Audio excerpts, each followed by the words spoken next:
English translations of Arabic history.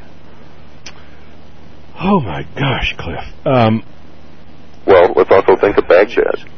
Yeah. 33,000 British citizens in a cemetery called the British Cemetery. The last one was placed there in 1921 when they threw the Brits out.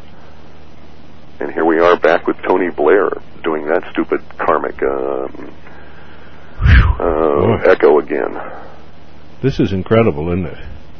It's really goofy when you look at it, isn't it? Well, it's absolute insanity on the part of the people that are trying to, to buck.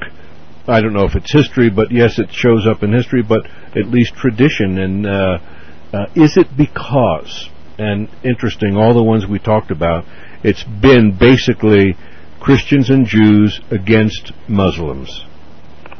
What is the... Is that the overriding theme, the bottom line?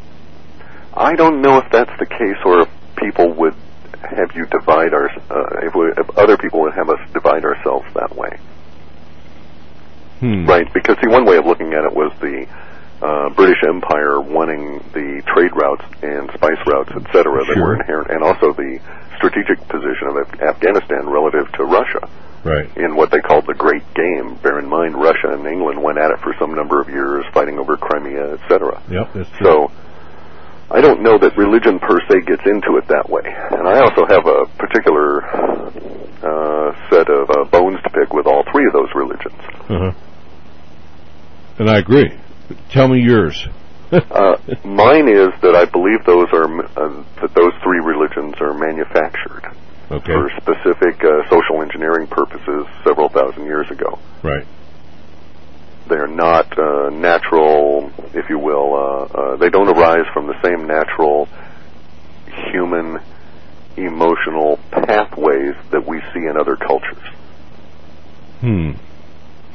Who do you feel, Cliff, were the creators of the three religions? We're told, if you read in some of the Sanskrit literature that talks about the remnants of the after wars, after the big spaceship battles of some time back, that the nasty little gray bastarditos have been in there engineering things, and that they were the primary manipulator of and placer of the powers that be in those positions, such that they could manipulate the rest of us. I've never heard that before. It's actually written out, I mean, not in plain English, in plain Sanskrit. In Sanskrit, sure, yeah. Okay.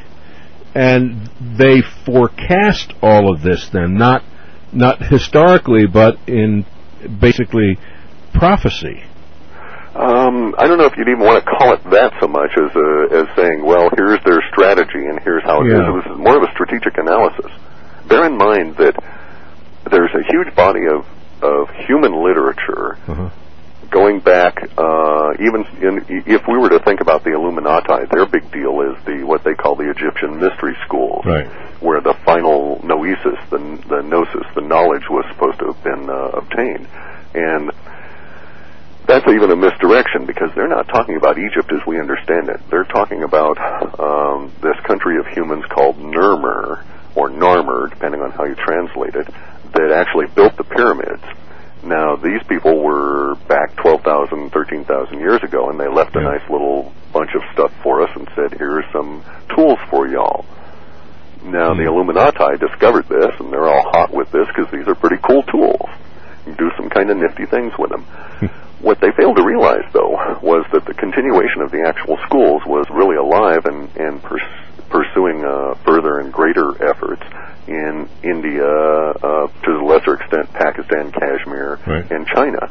And now we have a great deal of hotbed of activity in that particular area with UFOs and such.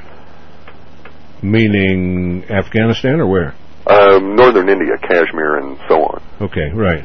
So up on the border. Coincidental, it's very interesting because there's the literature, for instance, the Nag Hammadi library gives all this kind of information about what they call the incorrigibles or the incorruptibles. That's what they call the Greys. They call them that because they don't have bodies as we understand our bodies. Nor do they have a mind the way we really do. They're more kind of like really smart ants. Seriously, they're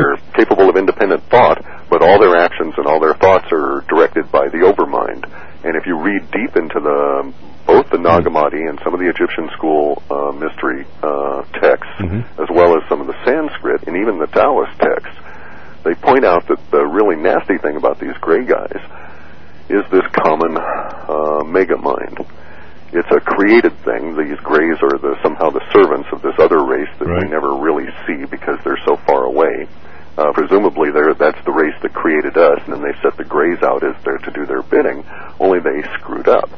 They gave the grays this common collective telepathic intelligence and interconnection, made a very smart, if you will, mainframe by joining all of these PCs. Problem is, that mind is aware that it's studying something, humans, that have a capability that it does not.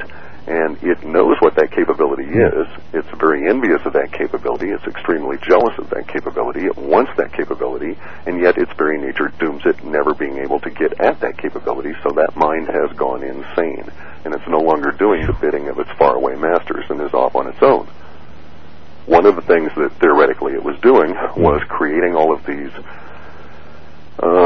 if you will, strategic places for humans to walk into and certain assumptions to be made, and then pushing us along in certain directions, such as the creation of religions that always seek an external source of savior.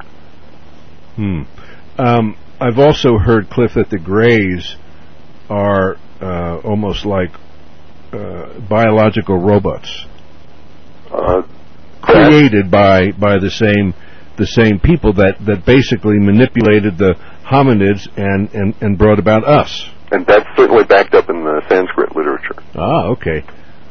Now that's interesting, because if indeed they have an awareness that they are not as gifted, I won't say advanced because they're more advanced than we are, but gifted as we are, what's going to be the ultimate battle? Us against the Greys, or what? I think it'll extend further than that, and they'll just be one of the armies as they were in the past battles described in some of the Sanskrit and other literature. Who else could be involved? Their creators, which is ours also? Or from the literature that we've got, the suggestion is that that particular group is way far away, and so far has never been manifest in any way. They're so far away they had to send these robots to do their work because the distances, etc., precluded their travel. So it wouldn't be like the Anunnaki who possibly... No, those are also interlopers. They're just coming on in and like the present group of politicians are taking bribes and claiming credit. They're, really, when you think about it. See, here's one of the big issues. You can slice virtually all the world's religions down into two groups, and curiously, what happens is 99.999% of all of them line up in one group, and then in the other group you have Judaism, Mohammedism, and Christianity, which share a certain central origin and other characteristics that, as far as social engineering viewpoint go, are distinctly unique, and they're not found in any of the other religions. None of the other religions, for instance, on the planet or in history, insofar as we're able to determine, require an outside savior. Believe on me and you shall be saved. It doesn't work that way. All the other religions, including Buddhism, etc., they say, it's within you, here's the tools to get at it. Basically, it's more of an owner's manual and some techniques. And we don't get that in these three, and it is really, truly interesting that the Sanskrit would say, now watch out for these guys. We know they're doing these goofy things over there to the east. But we're not strong enough to go and kick them out at the moment because we've just come through these horrific wars. Interesting concepts. Very interesting, because if you go back to the original teachings of Jesus, he directed everybody and said, go within. The answer's within you. Correct. And yet our structure would deny all of that. Right. The way in which the religion is actually manifest in the world makes you more and more reliant on the priests and the Brahmins, and they direct you towards an external savior that in essence places you in this subservient role. Right. Exactly. And also, by the way, they want you to, all three of these religions would have you worship a god constantly, so after you're dead, the big reward is you're going to go fly up to heaven and get to sit around and say hosannas all the time, right? Well, it strikes me as a kind of a sick mind that would want creatures like us sitting around worshiping at its feet. Oh my! So that right there tells me, hey, there's something wrong here, right? Or the object where get your followers to believe that once you die in their name, you're going to get 72 virgins each. What in the hell are they going to do with 72 virgins? Well, it's much more complex than that, and that's actually a poor Western understanding of the concept of the Ori. Yeah. By the way, those are not humans. Oh.